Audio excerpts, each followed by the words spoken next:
Les États-Unis qui approuvent l'incursion de l'Ukraine sur les territoires de la Russie depuis maintenant 5 jours dans les régions de Koursk et de Belgorod. Les États-Unis non seulement approuvent, mais encore en plus aujourd'hui ont décidé de débloquer une aide financière de 125 millions de dollars. Officiellement, selon Anthony Blinken, il s'agirait d'une aide pour la défense de l'Ukraine. Alors à cette heure-ci, l'Ukraine est où ? En Russie, et ça ressemble bien à une attaque. Et d'après ce que Zelensky a dit encore aujourd'hui, il compte réimplanter le conflit qui se passe en Ukraine en Russie. Donc effectivement, la défense là-dedans, je ne la vois pas trop.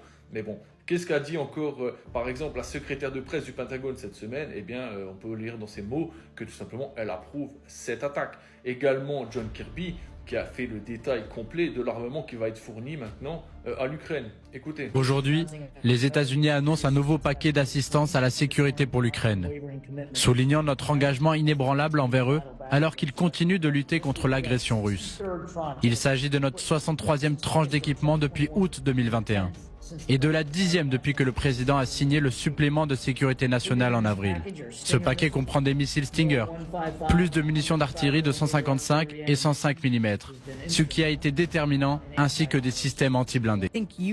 Je pense que depuis le début, nous soutenons l'Ukraine et son succès sur le champ de bataille. Mais au fur et à mesure que la dynamique s'est modifiée sur le champ de bataille, ils ont été en mesure de repousser les Russes plus loin sur le territoire russe.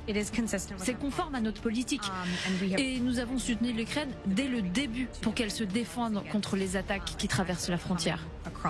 L'Ukraine prend simplement des mesures pour se protéger.